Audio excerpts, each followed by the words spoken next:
Thank you for making me a mom.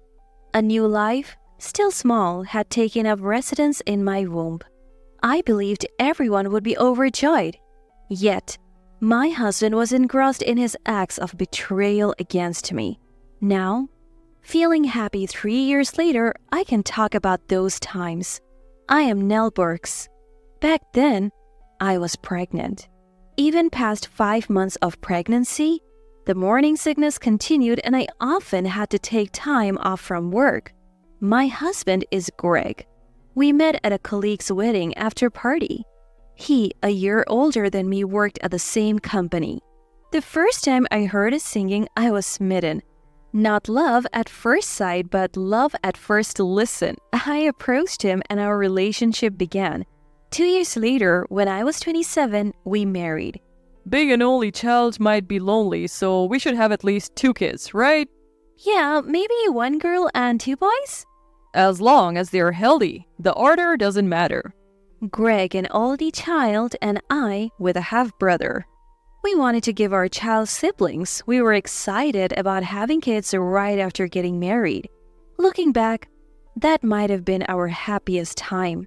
But once married, we realized it wasn't all about chasing dreams. We had to plan for the future realistically.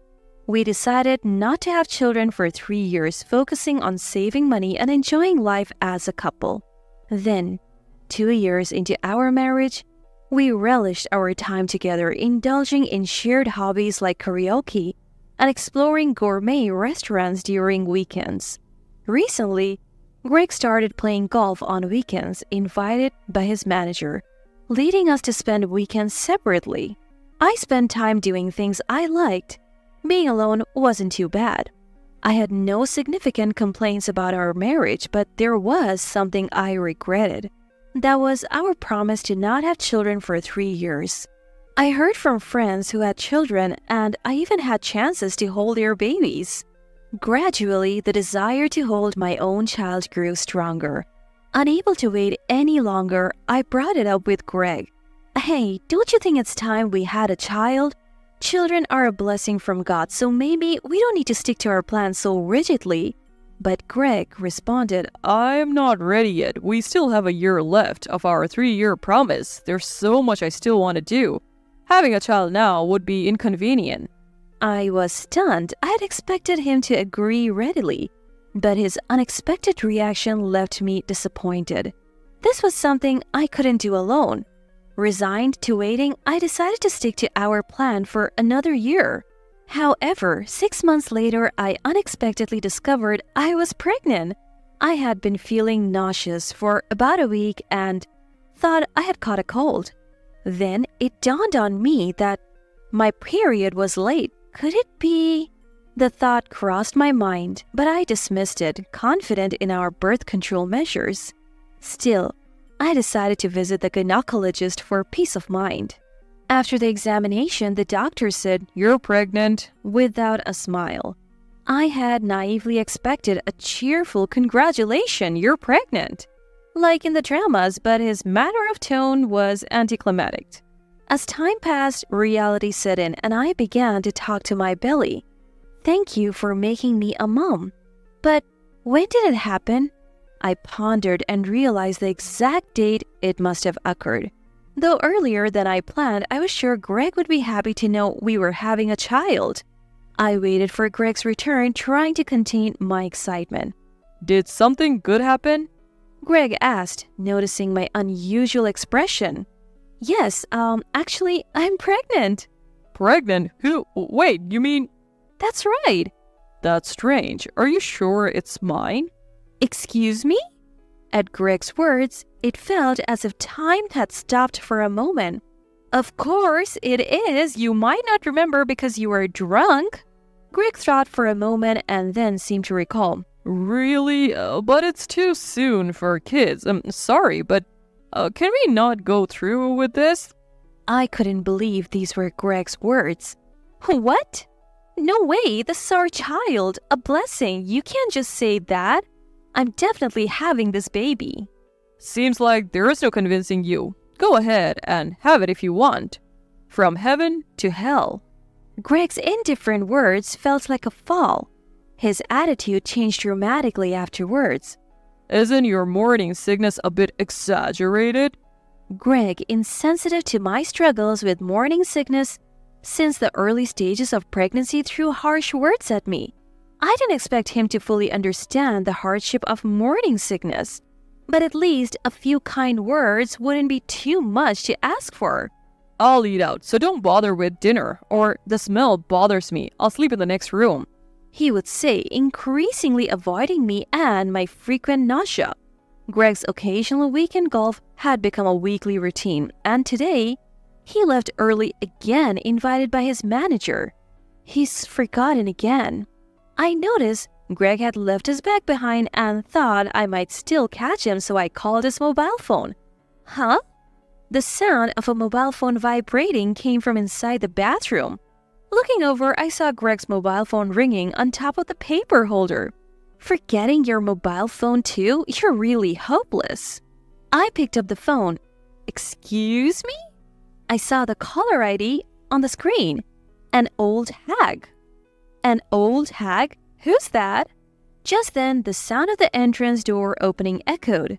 Greg had come back to retrieve his forgotten item. In a rush, I hit the stop button on my phone and hurriedly put Greg's phone back in its place. What are you doing? His eyes narrowed as he snatched his mobile phone. There is no need to yell. I was just about to call you about your forgotten phone. I'm in a hurry, so... Without saying anything more, Greg grabbed his bag and phone and left. The words, an old hag, remained vividly etched in my mind. Dizziness overcame me and I slumped to the floor. My heart was pounding. I could hear its beats. I am not so oblivious. I had a vague sense that something was off with Greg's behavior. Yet somewhere in my heart I hoped I was mistaken, but my hopes were shattered. We had planned to go to Greg's parents' house for Christmas, but I couldn't because of severe morning sickness. Say hi to Kaylin and the others for me. As I saw him off at the entrance, Greg pointed at me, laughing. Oh, what's with that outfit? You look like an old woman. It's embarrassing. How cruel. Such words shouldn't be said even in jest. I could no longer feel a shred of affection. How are you feeling? Is the morning sickness still going on? The day after Greg left, I received a call from my mother-in-law, Kaylin, who expressed her concern. Yes, I'm fine. Sorry, I couldn't come. Don't worry about it, but it's lonely this year since both of you couldn't make it. Both of us? Greg was supposed to have gone to his parents' home. Before I could respond, Kaylin continued, well, it can't be helped. His manager's father passed away and he's always been good to us. That was Greg's excuse for not going home, apparently. What? I hadn't heard such a story. Nell, can you hear me? Yes. Something wrong? Don't keep worries to yourself. It's not good for the baby. Could Greg be cheating? I couldn't possibly say such a thing outright. I'm fine, just feeling a bit unstable. I guess it's because of the pregnancy. After ending the call with Kaylin, I immediately called Greg. Hello, this is Greg's mobile phone. Who's speaking? Oh, sorry, I dialed the wrong number. I quickly hung up, a bit startled. Was it a mistake? I checked the number I had for Greg. Greg. It was correct, and the woman on the phone had mentioned Greg's name twice. My call would be in Greg's call history. He should have called back, but he didn't. Greg's actions were increasingly suspicious. Looking back, there were other strange occurrences. Normally, we would visit his family about 3 times a year, but at Thanksgiving, I went alone. Greg had said he was helping with his manager's mother's funeral service and couldn't go, and now his father? Both parents passing away within 6 months, coinciding with our family visits? Too much of a coincidence. I immediately checked with a colleague from Greg's department. There's no such thing, they said. The frequent golf invitation from his manager had started before I knew I was pregnant. Greg was definitely hiding something, no doubt about it. Then Kaylin called again. Nell, are you really okay? Worried about my downhearted state, she had called again. I explained everything that had happened. I'm so sorry. Kaylin apologizing as if her son's misconduct was her responsibility. "You're my precious daughter too. Remember when I was hospitalized before your wedding? You were the first to rush to my side. That's when I knew I could trust you with our future. You would never betray us. I won't forgive anyone who makes my precious daughter cry, even if it's my own son. You're pregnant, don't think strange thoughts. It's not good for the baby." Finally, Kaylin said, "Just make sure you do what you need to do," before hanging up. 2 days later, Greg returned as if nothing had happened. "I'm home. The train was crowded. Terrible." Pretending as if he had just come from his parents' house. In the following month, I got my affairs in order. I submitted my resignation at work. The company was preparing for my maternity leave and smoothly accepted my resignation. It was a relief that I would still receive maternity allowance even though I was resigning half a year before giving birth. Becoming unemployed was a bit daunting when thinking about the future. Of course, I kept my resignation a secret from Greg. "I've decided to take a week off starting tomorrow," I told Greg. "You don't have to bother telling me that," he replied curtly. Although Greg seemed to have lost all interest in me, that actually worked in my favor. The next day, Greg probably left work right on time and came home. He entered the house breathless. "What's going on?" Suddenly. Greg was taken aback, seeing my parents-in-law relaxing on the living room sofa. Indeed, I had informed Greg about the parents-in-law visit via WhatsApp just an hour before his workday ended. "Oh, I told Nell in advance." Sorry, I completely forgot to tell Greg." Greg glared at me sideways. "Is it inconvenient that we came without notice? Neither of you came home for Christmas. My husband had time off, so we thought we would visit as tourists." Kaylin was a great actress. Greg certainly hadn't expected his parents to show up. He was in deep trouble now with his Christmas lie about to be exposed. "Greg, I just heard from Kaylin about the manager's father passing away and his mother passed away at Thanksgiving? Poor manager." Yeah, that's right." Greg's face was covered in sweat, not just from the surprise of his timely return home, but also from the fear of being exposed. Sorry, the funeral service was sudden. I kept quiet because I thought it would be suspicious." "Suspicious? Who would suspect and what exactly?" I imagine the same question mark appeared in the minds of the three of us, excluding Greg. Realizing this, Greg quickly changed the subject. "Mom, Dad, have you had dinner yet? Let's go out and then hit a singing bar. It's been a while." Karaoke was not just mine and Greg's hobby, but also a favorite pastime for my parents-in-law. A family outing to a singing bar was a rare event. We quickly finished dinner and went to the singing bar. Greg, having seemingly forgotten the inconvenient truth from earlier, proudly showcased his singing. He probably thought he was buttering up his parents, but he was actually digging his own grave, completely oblivious to it. "Since all four of us are here, let's do a duet." Kaylin took this opportunity to execute her plan. "That sounds great. Let's start with David. And Kaylin, show us how it's done." Thanks to Kaylin's quick thinking, an unexpected opportunity came my way. Next up, Greg and Nil. "Nil, why don't you pick the song?" "Okay then." I dragged a reluctant Greg to the stage. The song title displayed on the screen was a recently popular one about infidelity. "What?" I clearly saw Greg's eyes widen in shock. "Oh, a nostalgic choice." Kaylin chimed in. Greg, not even hot, was sweating profusely. As I linked arms with him, Kaylin said directly, "Greg, sing more seriously. Are you sweating because you're guilty of something?" Speaking of which, when David and I were newly married, I suspected him of infidelity. "Yes, I remember. It was a complete misunderstanding by Kaylin. It taught me never to anger my wife. Greg, you better be careful." Looking closely at Greg, his sweat-drenched face had turned pale. I'm fine. Just had a bit too much to drink." "Huh? Drank too much?" Greg usually only drinks cola at karaoke, not alcohol. Even today, he only had a sip of beer at first. "Oh, are you okay, Greg?" don't overdo it. We are going back to our hotel, so let's call it a night. After saying goodbye to my parents-in-law who returned to their nearby book hotel, Greg and I went back to our condominium. The next morning, leaving Greg at home saying he wasn't feeling well, I went sightseeing with my parents-in-law. Even at night, Greg didn't come out of his room. So I called out, "Hey, are you okay?" Kaylin said they are leaving tomorrow. Seems the unfamiliar hotel is tiring them out. They prefer their own home. Really? It's a shame I couldn't spend more time with them since they came all this way. Greg emerged from his room seemingly relieved that his parents were leaving. Also, I have decided to go back with them.